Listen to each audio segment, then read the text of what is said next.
So I've always wanted some type of a motorized slider for my DSLRs.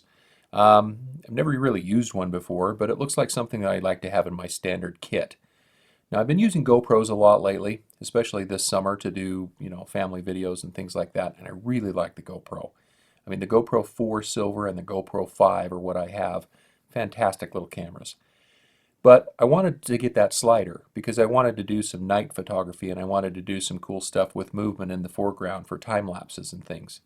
So I got looking on Amazon, and they're all pretty expensive. I mean, you can look at some of those, get upwards of a couple $1,000 if you want to get into the motorized.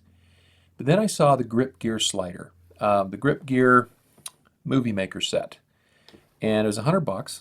Still $100, but I figured, if I don't like it, I can send it back, or it's not that much to put out if we're going to use this and abuse it. So I gave it a shot. So I ordered one from Amazon. And so we're going to open it today and see how good the build quality is. Maybe take some test shots and see what it can do. So let's get started.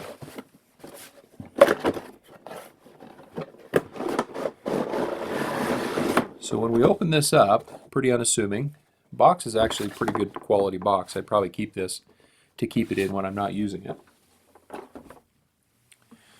Got our instruction sheet here. Looks like it's pretty rudimentary. Tells you how to put the motorized head onto the rails. It's got a couple of accessories here for your GoPro if you wanted to do 360s, it looks like. Here's some information on the back about batteries and remote and whatnot.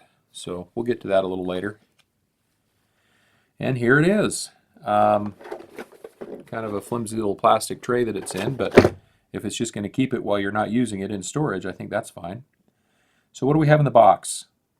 Looks like we've got some aluminum rail sections with a geared track in it. And then it looks like we've got some feet that fold out. That's nice. There's a little tripod screw hole there. So this is just the standard kit. Apparently there's some extension rails that you can get for this to make it longer. I think this is probably a couple of feet. Yeah, so a couple of feet. That should be good for an hour's time lapse, I'm thinking. Looks like they have these little feet that open up on it. Keep it stable. That's nice. You could probably grip this around a tree or something if you needed to. But each one of these have a little tripod socket in them. A little 1/4 by 20 thread, it looks like.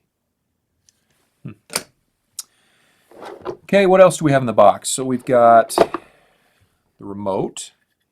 That'll be handy. Looks like it's pretty rudimentary. Probably forward, backward, increase, decrease speed. We've got a little ball head. I'm assuming that goes on this motor assembly. Alright, so this is the motor assembly. Now this is all plastic. I mean, we're not talking super high build quality here, but for the price, you can't really expect to have some, high-end metal unit. But this gets good reviews, so we're going to give it a shot. So it looks like we've got a little LED on here. We'll put some batteries in that. What else do we have? Looks like, just looking at the instructions, this looks like this is an adapter. Probably goes on top of this. So yeah, this would go on top, it looks like.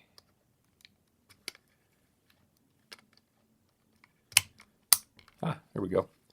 Alright, so this clips on top, and then you can mount your GoPro or whatever you've got on top of there, maybe your smartphone. Looks like it does come with a standard cell phone grippy thing. So you'd screw that on top, put your smartphone on there, and it looks like you can use this for doing 360s. A lot of people, when they start out and using this kind of gear, they'll start with you know, a cheap egg timer or something. So that's what this is. Looks like this is supposed to replicate. All right, so let's put this thing together and see what we can do. So I'm assuming that this goes on the track. Now, if you look in here, looks like they've got some bumpers, you know, maybe some Teflon or something. I'm not sure what that is, to slide along the rail.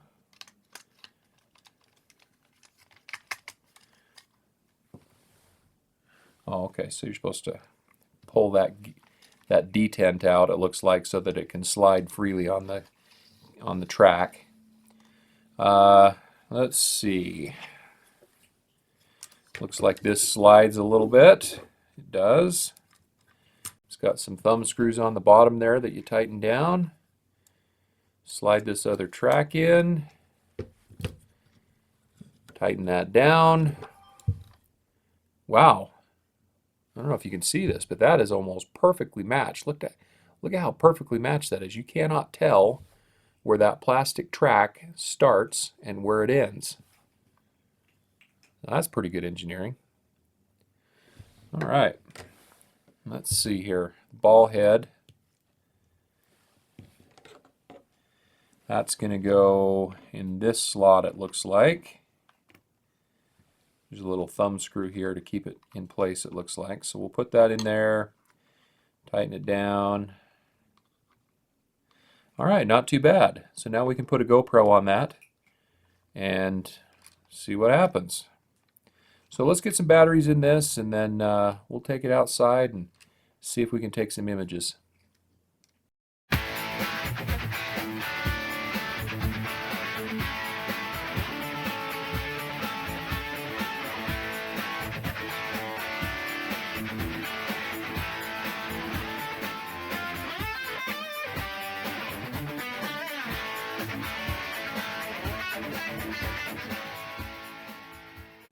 Okay, so we took the grip gear out and we did a time lapse. It was about an hour and a half. The time lapse actually reached the end of our slider and then started back, which I guess is a feature that's built into this grip gear, which is kind of cool. But I got about an hour and 10 minutes on the slowest setting that I had. I'm going to have to do some testing to see exactly what the different settings will give me as far as how long it will take to get up and down this track. But it's actually pretty intuitive. So if we power it on, you've got a simple direction pad here, and you can select the speed 1 through 8. So 8 being the maximum, 1 being the slowest.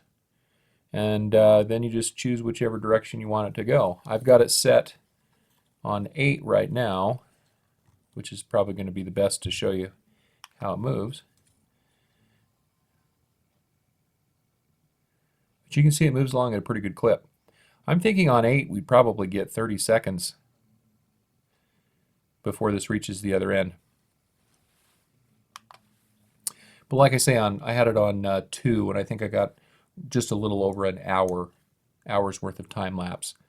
Not bad. I'm really actually kind of impressed with it. I used the GoPro 4 here, the 4 Silver on it, and got some great images. Really, I was really pleased. I was able to get that foreground motion. You know, you have people that say, well, just, you know, crop your image and do some movement in whatever video editing program you're using, you know, do some kind of a pan. But I think there's a place for this because it gives you that movement that you can't get by panning. Because if you pan, that shot's already decided and nothing moves in the foreground. You know, most good photographers know that you're going to have a background, a midground, and a foreground. That's what makes a picture interesting.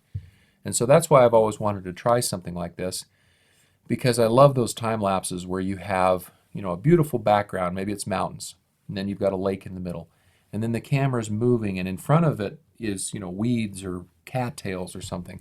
I think that's awesome. And that's something that I've always wanted to incorporate into my photography. So I'm really excited about this. The quality seems to be pretty good. It's plastic, but it seems to be a really high grade plastic. I mean, it's not, I wouldn't feel bad at all about taking this out and clamping it to a tree or something and letting it do its thing. I mean, the plastic, I feel pretty confident in the plastic. If I really needed some additional stability, like I say, there's these 1/4 by 20 tripod adapters here, so that you could actually mount this to a, put a couple of Joby pods on it or something and attach it that way. But I'm really excited about this. This is something that I've wanted for a long time, and I'm going to mess around with some different shots. Grip Gear has some great tutorials online showing you some of the different shots that you can get as a filmmaker. Crane shots, some cool pan shots. I mean, just things that you're going to want to use to make your videos more interesting to your audience. So just looking over the Movie Maker set instructions here, I don't really see anything about, how long it takes for this to go from one end to the other. So I'm going to have to experiment with that. I'm assuming that, we're probably doubling. So from 1 to 2, that increases the speed by a factor of 2, and on until we get to that 30 seconds. Haven't had a chance to use it as far as a 360 yet, but that is something that I'm going to give a shot. Maybe we'll add on to this video at some point in the future. But so far, I'm really impressed with the Grip Gear. For $100, this is actually a pretty cool little unit. So you can do a couple of different things with it. I mean, you can do the slider, but you can also take this head off and mount it on a tripod.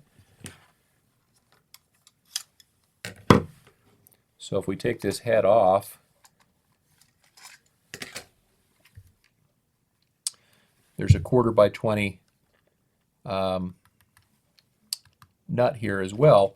So you could mount that on a tripod and then use this to actually do 360s. You can take this off if you have a GoPro as opposed to, your phone. This is a great little unit. I would highly recommend this. I'm excited to see how this is going to add some depth to some of my filmmaking. So, as always, if you like our videos, make sure to hit that subscribe link down below. And until next time, clear skies.